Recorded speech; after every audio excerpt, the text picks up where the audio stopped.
C'est un plaisir d'être avec vous. Je m'appelle Blaise Vignon, je suis en ce moment donc chez Sens. J'ai un passé dans l'IT qui malheureusement est passé par de trop nombreuses entreprises. Mais ce qui m'amène aujourd'hui à prendre la parole devant vous sur le sujet de la cryptographie post-quantique, c'est non seulement ma position aujourd'hui chez Sens comme responsable produit, mais également l'expérience que j'ai acquise sur le sujet, pendant 3 ans chez Alice et Bob comme CPO. Et donc c'est sur la base de cette double expérience que je vais vous parler aujourd'hui de la cryptographie post-quantique. Un petit mot sur Sens. Je ne sais pas si vous nous connaissez. Sens, c'est une jeune venture entre Google et Thales. Je vous la fais de façon très caricaturale.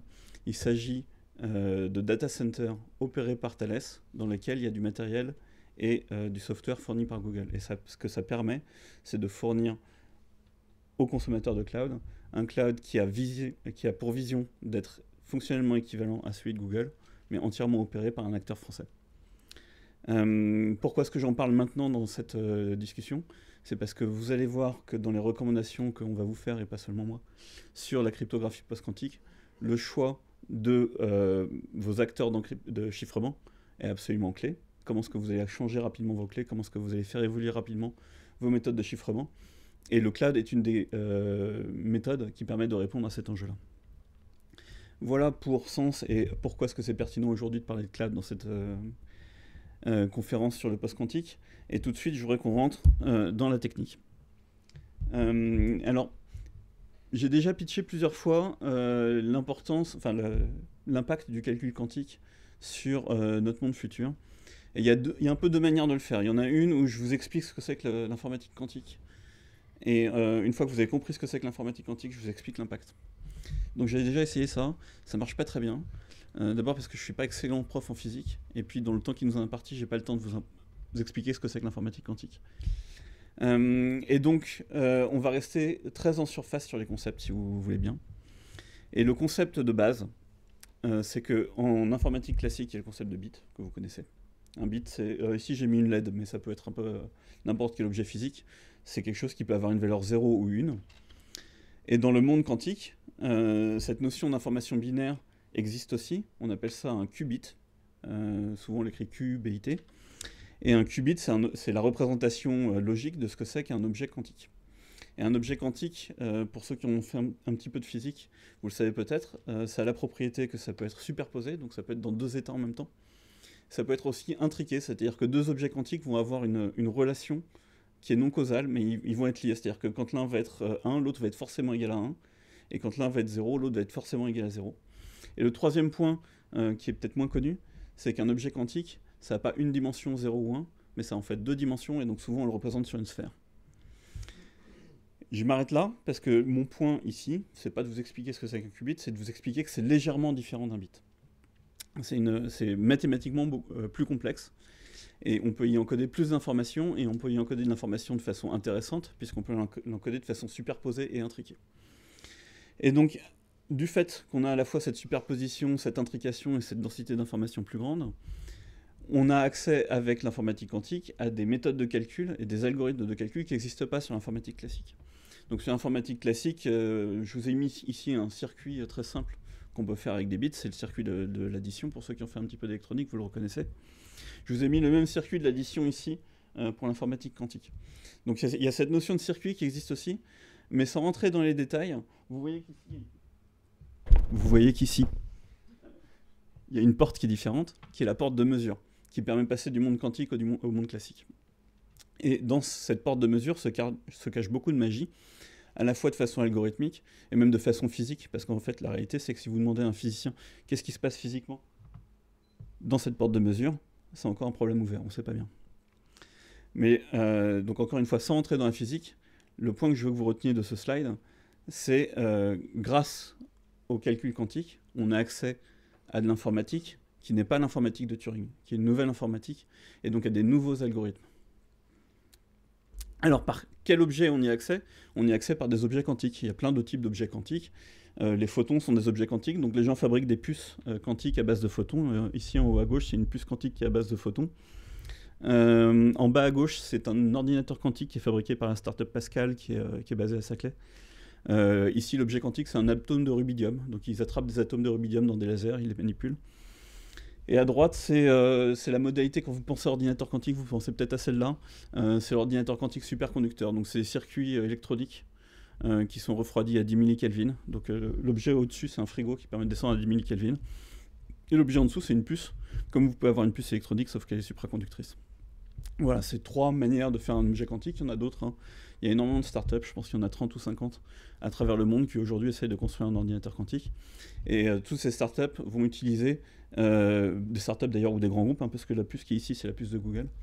Et toutes ces startups vont utiliser une modalité de la matière pour fabriquer un objet qu'ils vont pouvoir mettre dans un état quantique, et en manipulant cet objet, arriver à faire des calculs. On peut se poser la question, et à cette étape-là de ma présentation, vous pourriez me poser la question, quel rapport ça a avec la cybersécurité? C'est parce que je vous ai dit que cette nouvelle informatique, ce nouveau mode de calcul, permet d'accéder à des nouveaux algorithmes. Et beaucoup de ces algorithmes sont en fait pas très intéressants. On n'arrive pas, juste parce qu'on rend un algorithme quantique, à le rendre infiniment plus rapide qu'un ordinateur classique dans la plupart des cas. Il faut savoir qu'en plus, la manipulation de ces objets, que ce soit des atomes, que ce soit des photons, que ce soit des électrons, est assez lente, et beaucoup plus lente en tout cas que ce qu'on peut faire avec des transistors. Mais il y a quelques algos, il n'y en a pas beaucoup, mais il y en a quelques-uns, sur lesquels on sait prouver mathématiquement qu'on a une accélération exponentielle. Et coup de chance ou pas de bol, je ne sais pas. Le premier qu'on a découvert, c'est l'algorithme de Shor. Donc ça, c'est Monsieur Shor, professeur à MIT. Et l'algorithme de Shor, c'est celui qui permet de casser le RSA. Il permet de casser le RSA en factorisant les produits de grand nombre. Et Peter Shor a découvert cet algo en 1994 et il décrit la chose de la façon suivante. Il présente son algo à une conférence du MIT comme on en a dans les séminaires un mardi. Et le mercredi, il était bombardé de coups de téléphone du FBI. Et l'algorithme de Shor permet en théorie effectivement de casser le RSA, il permet de casser également tous les algos basés sur des courbes elliptiques. Et depuis, on a inventé d'autres algos exponentiels également, basés sur de l'algorithmie quantique, qui permettent aussi d'adresser des algos quantiques, des algos de chiffrement de type clé privée. Et donc, quelque part, coup de bol ou pas de chance, il y a très peu d'algos quantiques qui apportent une accélération exponentielle, mais une grande partie d'entre eux sont sur la cryptographie. Il y en a d'autres aussi sur la science des matériaux, je ne sais pas cette conférence-là, c'est une autre. Et donc, à partir de là, vous êtes comme mes amis du FBI qui ont appelé Peter Shor en 1994, vous avez très peur. Et je voudrais juste attirer votre attention sur le chiffre 21, qui est aujourd'hui le record de plus grand nombre qu'on a réussi à factoriser de façon quantique avec l'algorithme de Shor. Et donc voilà, je voudrais que vous preniez maintenant une grande respiration pour vous dire, en fait, la menace n'est pas si présente que ça. Et vous voyez que ce chiffre de 21, j'ai pas mis la date, mais je crois que ce papier a déjà 5 ou 6 ans. C'est-à-dire que depuis quelques années, on n'a jamais réussi à factoriser un nombre plus grand que 5 bits avec l'algorithme quantique. Et pourquoi est-ce qu'on n'y arrive pas? Je vous ai parlé de la façon dont on faisait les calculs quantiques. On fait les calculs quantiques sur des objets quantiques.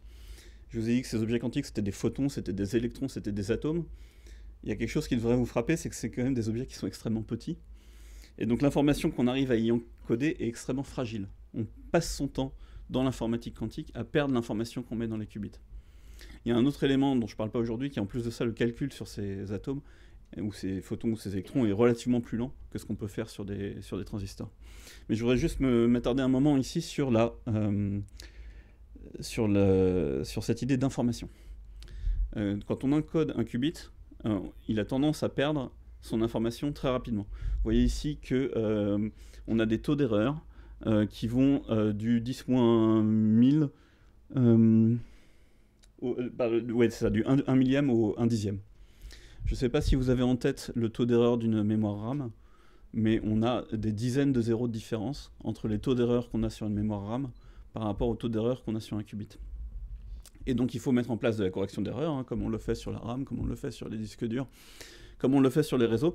Le problème, c'est, je vous renvoie à vos cours de physique encore une fois, vous ne pouvez pas faire de la correction d'erreur en lisant l'information et en la réécrivant, parce que dans la mécanique quantique, quand vous lisez l'information, vous la détruisez. Et donc il faut imaginer des mécanismes de correction d'erreur qui sont relativement complexes. Et aujourd'hui, tous les constructeurs sont dans la course à démontrer la correction d'erreur. Et la grande news qui a fait un peu de bruit, si vous suivez le domaine, il y a à peu près un mois, c'est que Google a réussi pour la première fois la correction d'erreur. La correction d'erreur de 1 qubit. D'accord ? Donc 1 qubit, on n'est pas encore à factoriser 21. On n'est pas encore à factoriser des clés de 512 bits. On n'est pas encore à factoriser des clés de 2048 bits. Les roadmaps des constructeurs mettent tous la correction d'erreur, IBM, Google, à peu près maintenant, pour un ordinateur quantique disponible pour les premiers calculs scientifiques, qui ne sont pas les calculs de cryptographie, pour les premiers calculs scientifiques, autour de 2030. Et donc on est sur une timeline pour l'attaque réalisée réellement sur de la cryptographie, qui est d'à peu près à 10 ans. Et c'est là-dessus que se base l'État américain, et je pense que l'État français est relativement aligné, pour dire la menace de décryptage de vos informations par un ordinateur quantique, elle n'est pas aujourd'hui, mais elle est réelle à 10 ans. Et donc, il y a un effort de standardisation qui est mené par le NIST, tu en parles, je crois, Michael, tout à l'heure, pour se dire quels sont les algos qu'on peut mettre en place pour se protéger contre ça. Voilà, je voulais juste vous signaler quand même que la correction d'erreur, elle avance vite. Hein. Il y a eu 2 belles annonces de correction d'erreur dans les deux derniers mois, dans le mois dernier, pardon. Google, ils ont fait leur annonce en août 2024, mais le papier est sorti en janvier, je crois. Et Amazon a sorti son papier il y a 2 semaines. Et donc, quand on connaît par ailleurs, je suis sûr que ça c'est un domaine avec lequel vous êtes familier, mais quand on connaît la difficulté à déployer des nouveaux protocoles de chiffrement, que ce soit sur du réseau ou sur du stockage, et qu'on connaît par ailleurs cette nouveau type de menace, dont je ne vous ai pas parlé, mais je vous en dis un mot tout de suite, qui est la menace du Store Now Decrypt Letter. Donc l'idée que sur des données extrêmement sensibles, une entité adverse, qu'on imagine un État, puisse stocker de la donnée chiffrée, dans le but plus tard de construire un ordinateur quantique qui irait déchiffrer, typiquement des secrets nucléaires qu'on pourrait déchiffrer dans 10 ans, dans 15 ans. La menace réelle de cassage d'un code cryptographique par un ordinateur quantique à boîte dans 10 ans, la mobilisation peut commencer aujourd'hui. Et elle commence donc déjà maintenant, à la fois sur la base de ce HarvestNet Decrypt Letter et sur la base du fait que c'est très long de migrer un système cryptographique, à la fois mené par le travail de standardisation du NIST, et puis les initiatives des grands acteurs de l'Internet. Ici, je vous ai mis celle par exemple de Google, qui a commencé à déployer de la cryptographie post-quantique dans certains de ses outils.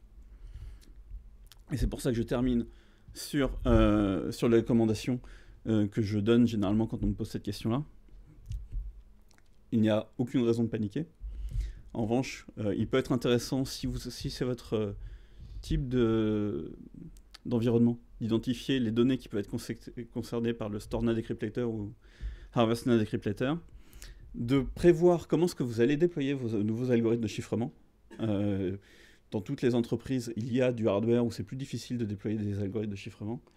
Et je ne serais pas chez Sens si je ne vous disais pas considérer les clouds dans cette stratégie, puisque les clouders, ils ont cet enjeu de souveraineté des données, de souveraineté opérationnelle, de souveraineté technologique, et donc ils ont ce travail de mise à jour en permanence des algos de chiffrement aux derniers standards qui vont permettre de vous protéger.